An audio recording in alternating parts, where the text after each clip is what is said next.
There are an estimated 50.5 million Latinos living in the United States today. According to U.S. Census data, Latinos are the fastest growing portion of the population.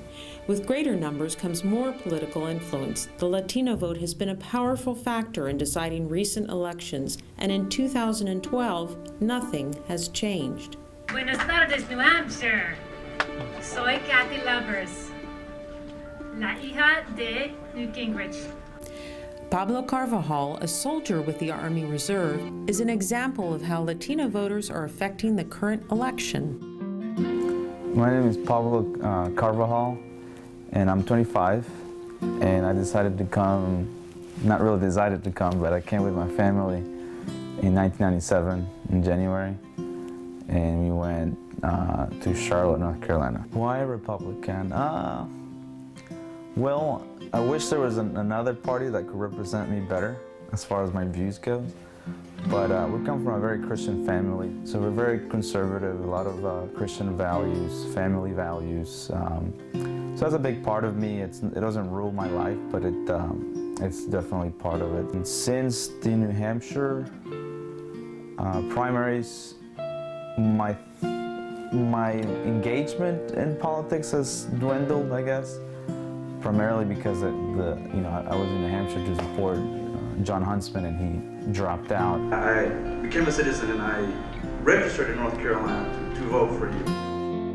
Huntsman was really what I wanted the Republican Party to be, and it was one of those hopes that probably would have been really hard to accomplish. People are here illegally and we're doing nothing about it. So all I'm in favor of is finding a solution that allows the American people to move forward. No, it's not going to be an easy one. But I'm tired of us talking past each other over an emotionally charged issue while doing nothing to make real progress on it. Now with Huntsman out of the race, Carvajal is conflicted about the current candidates. At this point, I don't think that the current candidates of the Republican Party represent me or what I'd like to see out of the Republican Party. I think we need to enforce the law at the border, secure the border. Secondly, we need to have employer enforcement, which means E-Verify.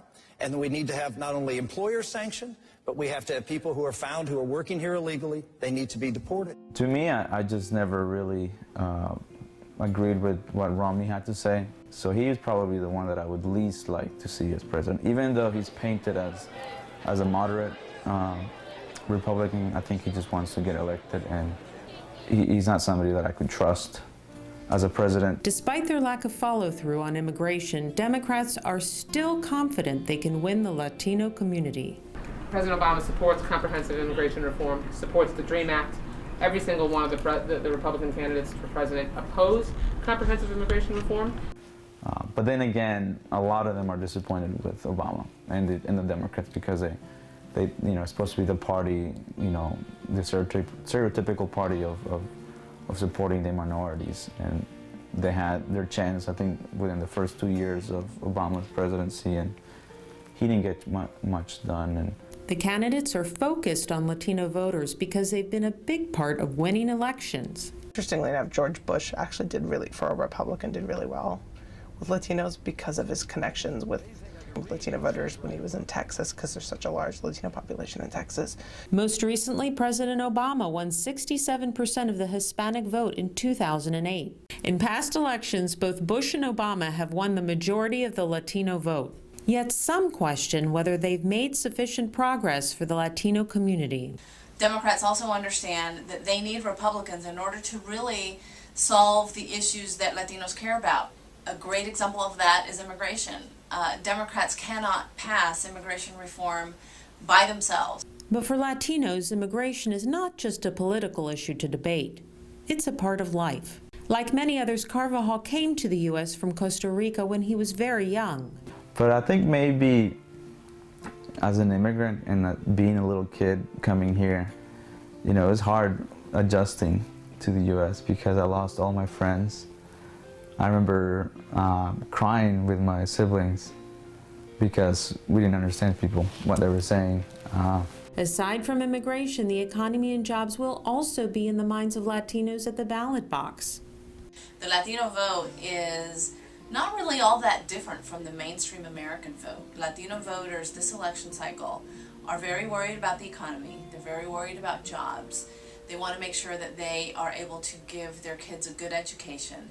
So it's these kitchen table economic pocketbook issues that are driving Latino voters. And I did a whole 1 year of active duty right after college. When I was done with that, then that's when I started looking for jobs, and I wasn't able to find much. And so it took about now to, January, I found a job here. I moved to DC. It's a temporary job. It's not even a career yet. According to a Fox News poll released in March, 50% of Latino voters say the economy and jobs is their top issue. But immigration also matters. A majority believe current immigration policy is too strict, and 9 out of 10 of the participants support the DREAM Act. I think that Latino voters are going to look at the alternative, with, the two options, and I think they're going to remember, what Mitt Romney or any other of the Republican leaders has come out and said, and what type of anti-immigrant legislation that they've supported, crackdowns on undocumented immigrants, and I think they're going to mostly vote Democrat. I don't think that's going to be a big surprise. I really can't enthusiastically support anybody, but I wouldn't mind, and maybe this is wrong, and maybe not a loyal Republican, but I wouldn't mind seeing Obama again.